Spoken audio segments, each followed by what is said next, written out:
কল্পনা করুন এমন এক আগুনের কথা, যার একটি স্ফুলিঙ্গ যদি পৃথিবীতে এসে পড়ত, তবে মুহূর্তেই গোটা পৃথিবী ছাই হয়ে যেত।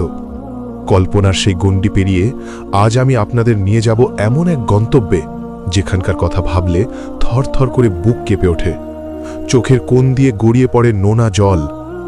জাহান্নাম, এক চরম বিভীষিকার নাম, যেখানে 7টি স্তরে অপেক্ষমান কঠিন শাস্তি। প্রথম স্তরের নাম হল জাহান্নাম।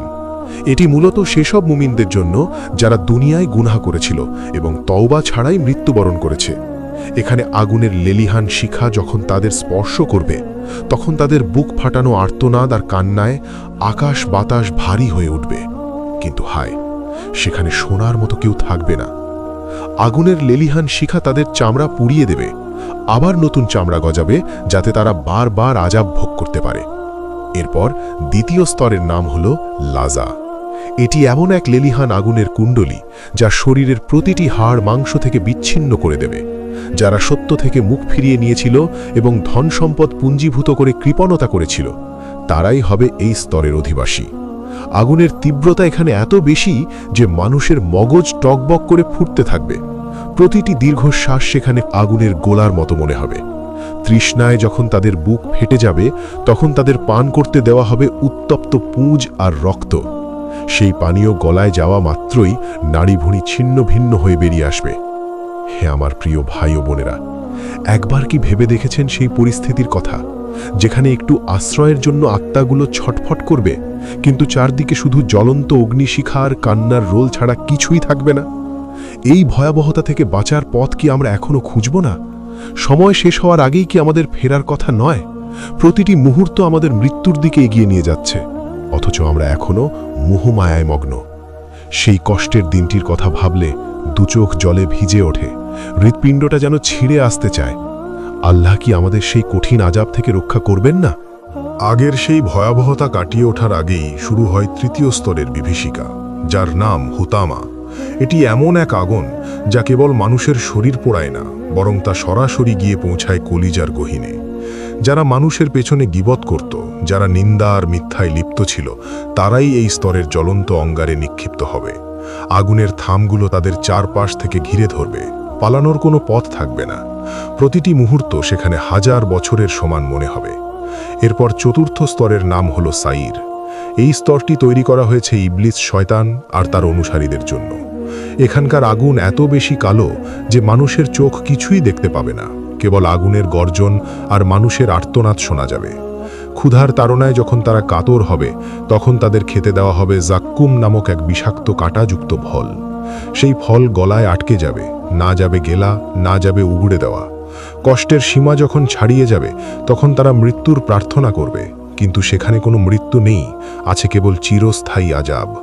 এরপর পঞ্চম স্তরের নাম হল সাকার। পবিত্র কোরআনে এই স্তরের কথা স্পষ্টভাবে বর্ণিত হয়েছে। ফেরেশতারা যখন অপরাধীদের জিজ্ঞাসা করবে, কেন তোমরা সাকারে নিক্ষিপ্ত হয়েছ, তখন তারা বিলাপ করে বলবে, আমরা নামাজ পড়তাম না এবং মিসকিনদের খাবার দিতাম না। সাকারের আগুন মানুষের গায়ের চামড়া আর মাংস জ্বালিয়ে হাড় থেকে আলাদা করে দেবে। এখানে কষ্টের কোনো বিরতি নেই, কান্নার কোনো সান্ত্বনা নেই। যারা দুনিয়ার চাকচিক্যে ভুলে আখেরাতকে অস্বীকার করেছিল, তাদের শেষ ঠিকানা হবে এই ভয়াবহ গহ্বর। প্রতিটি নিঃশ্বাসে তাদের জন্য থাকবে হাজারো যন্ত্রণার বিষ। আগুনের বেড়িতে তাদের হাত পা বাঁধা থাকবে এবং লোহার হাতুড়ি দিয়ে তাদের ওপর অনবরত আঘাত করা হবে। সেই কষ্টের চিৎকার শোনার মতো দয়ালু কোনো হৃদয়ে সেখানে থাকবে না, শুধু থাকবে আক্ষেপ আর দীর্ঘশ্বাস। হে আল্লাহ, আমাদের হৃদয় কি এখনো নরম হবে না? আমাদের চোখ কি এখনো অশ্রুসিক্ত হবে না এই ভয়াবহ পরিণতির কথা শুনে? যন্ত্রণার পথ চলতে চলতে এবার আমরা পৌঁছে গেছি ষষ্ঠ স্তর জাহিমে। এটি হলো মুশরিক আর অংশীবাদীদের আবাসস্থল। এখানকার আগুনের উত্তাপ অন্য সব স্তরের চেয়ে বহুগুণ বেশি।